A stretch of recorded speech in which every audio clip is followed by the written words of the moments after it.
Yo les drifters, j'espère que vous allez bien, en tout cas moi ça va très bien. Aujourd'hui on se retrouve à nouveau sur Forza Horizon 3 pour un nouveau épisode, mais notamment, enfin épisode, pour plutôt une nouvelle série en quelque sorte, ce qu'on va faire.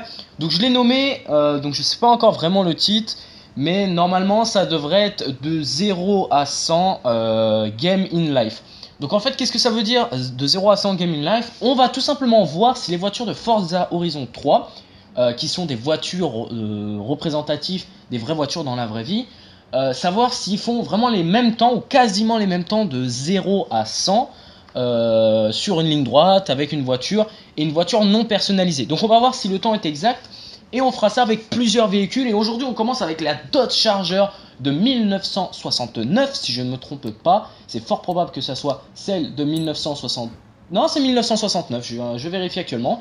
1969. Donc ce qu'on va faire, c'est que cette voiture actuellement est personnalisée. Donc si on fait de 0 à 100, le résultat va être faussé. Donc déjà, ce qu'on va bien sûr faire, c'est qu'on va faire tout simplement 3 tests. On va faire un test, on va faire 4 tests, pardon. On va faire un test de 0 à 100 non personnalisé, un test pour savoir quel est le max de ce véhicule, et ensuite on fera les mêmes tests, mais avec les personnalisations prédéfinies. Donc normalement, si je ne me trompe pas, alors non, ça c'est pour améliorer la voiture un petit peu plus, donc ça ne sert strictement à rien. Normalement c'est des améliorations perso, donc ça devrait être assez bon. Donc ce qu'on va faire là, ça va être un peu long, donc moi ce que je vous propose, c'est que je retire absolument tout de la voiture et on se retrouve de toute façon juste après. Ok, donc c'est bon, donc on va enlever le menu, je viens juste d'arriver au désert, j'ai également enlevé toutes les personnalisations sur le véhicule, donc vous pouvez voir qu'avant elle était en mode un petit peu Fast and Furious, de la voiture de Dominique Toretto. Là donc du coup j'ai enlevé toutes les personnalisations de la voiture, que ça soit esthétique, enfin esthétique ça change rien, mais au niveau du capot, au niveau de la vitesse, tout ça, donc là on a vraiment la voiture de base. Donc c'est à dire que j'ai fait... Alors, je sais pas ce que j'ai fait là. J'ai fait quelques petites recherches. Et d'après les recherches que j'ai trouvées, la voiture... donc je revérifie ça, voilà. La voiture est censée faire de 0 à 100 entre 5,4 et 5,6 secondes en fonction des tests qui ont été réalisés. Donc on va un petit peu suivre cette logique. On est censé trouver un résultat entre 5,4 et 5,6 secondes de 0 à 100 km/h. Je suis en train de chercher un petit peu là pendant que je vous parle le max de cette voiture, mais je ne sais pas, il y a sûrement écrit là où je suis en train de lire, mais je ne sais pas quel est le max de cette voiture, mais ce qu'on va faire du coup, c'est que nous allons le découvrir là, et on va voir déjà si de 0 à 100 les valeurs sont bonnes. Donc normalement on est censé tomber entre 5,4 et 5,6 secondes. Donc le chrono va bien sûr s'afficher dès que je vais démarrer. Le petit souci qu'on a sur Forza, c'est que quand on démarre, on patine, c'est-à-dire qu'on burn out. Le problème, c'est que des fois ça peut faire ralentir. Normalement là ça va pas faire ralentir, je fais quelques petits tests avant, donc normalement ça devrait être plus tombeau. Donc ce que je vous propose, c'est qu'on y va. Donc dès que je démarre, le chrono est lancé. Dès qu'on atteint le 100, j'arrête le chrono, donc c'est parti. Ok, donc on commence, c'est parti, hop, donc voilà ce que je vous expliquais, le burn-out. Donc on est censé atteindre 0-100 secondes assez rapidement, hop. Donc alors, on s'arrête, on a atteint les 100 km/h d'après le chrono. Alors vous, il sera peut-être un petit peu précis, la voiture va mettre 5 ans à s'arrêter.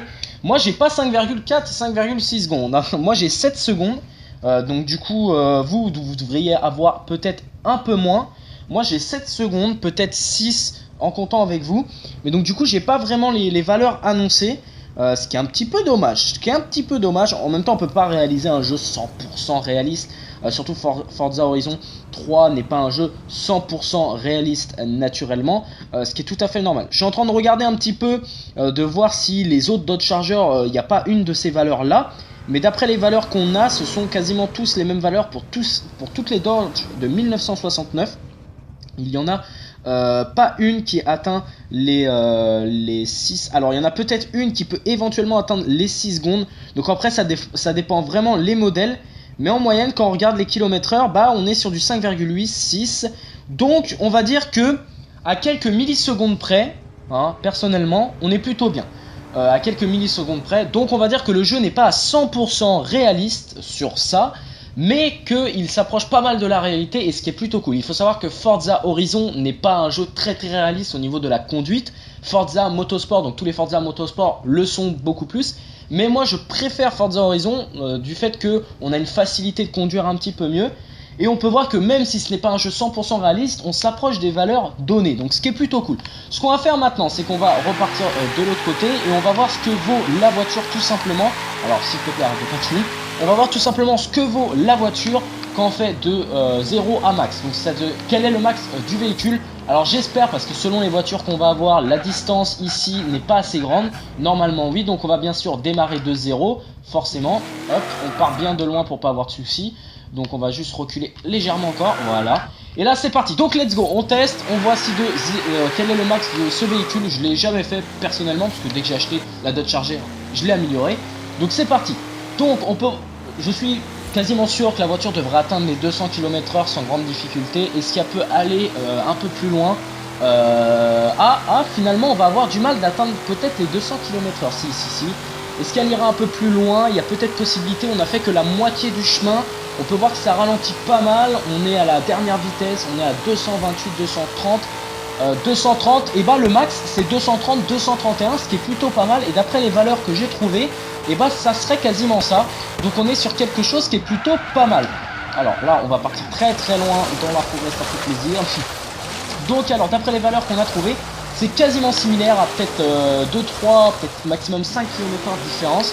Parce que selon les modèles, parce qu'il y a eu le modèle de 1969, mais il y a eu différents petits modèles là-dessus, on est sur quelque chose du coup qui est quasiment ressemblant. Donc on est plutôt bien au niveau des km/h de cette voiture, donc on peut dire que les autres seront bien aussi.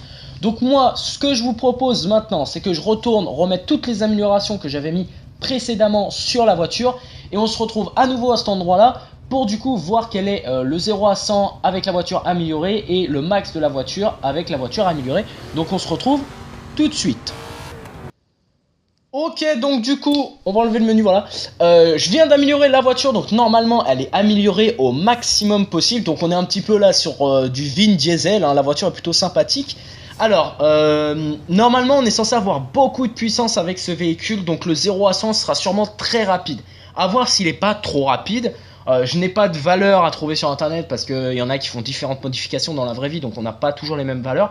Mais là on est censé avoir quelque chose de très rapide, ça va nous donner une idée de voir ce que vaut la voiture à son maximum quand on fait des améliorations, donc c'est plutôt cool.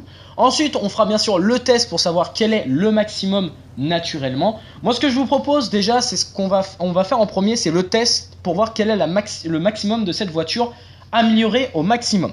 Donc ce que je vous propose, c'est parti, donc let's go. On y va, donc là on commence. Il faut du coup que... Non mais sérieux, non mais MDR. Donc excusez-moi, on doit recommencer du coup parce qu'il y a un mec qui nous est rentré dedans alors qu'on était en train d'accélérer comme un truc de malade. Ok, alors on recule au maximum parce que là je pense qu'il nous faut pas mal de distance pour atteindre le maximum. Donc on se recule au maximum. Je sais pas combien de fois je viens de dire maximum. Donc c'est parti, on y va. Donc là on va voir quel est le max de la voiture améliorée. Si tu me retapes dedans, bon ça va pas changer trop les km/h, donc on va pas recommencer. Ok, c'est parti. Donc alors normalement on est censé atteindre très facilement les 300 km/h sans grande difficulté. Après à voir si on peut aller un petit peu plus loin. Normalement j'ai jamais fait le max de cette voiture, en tout cas je m'en souviens pas, mais c'est fort probable qu'on aille encore plus loin que... Je pense qu'on peut atteindre les 3... Ah, on commence à arriver au max, attention. Attention. Ah, on n'a pas le temps. Bon là on fait un vol plané, donc on va freiner tout de suite. Hop. Alors je pense que le max d'après les statistiques serait entre 3050 et 3060 sur cette voiture. Améliorée. Ce qui est quand même pas dégueulasse, on va pas se mentir. C'est quand même pas mal. Donc c'est plutôt cool. Ce qu'on va faire maintenant, c'est qu'on va faire le test pour du coup de 0 à 100. Alors ça, les secondes vont être énormément rapides. Pas besoin de partir loin je pense, hein. Et là l'avantage c'est qu'on va moins patiner vu qu'on va accélérer beaucoup plus rapidement, ce qui est quand même beaucoup plus sympathique. Donc c'est parti, on prépare le test, let's go. Le chrono devrait s'afficher sur le montage parce que ça je le fais après, mais j'ai mon chrono qui démarre juste ici. Donc c'est parti, 1, 2, 3, on y va. Donc let's go, on voit jusqu'à combien on arrive à 100. Hop, on n'est pas très droit. Hop, punaise, je dois recommencer le test. Ok, donc faut que je recommence le test. Je suis désolé, j'ai eu un petit souci avec mon chrono. Il s'est arrêté tout seul. On va se mettre de ce côté-là, c'est pas un souci. Hop, voilà, hop, hop. On reboot, on recommence, c'est pas un souci.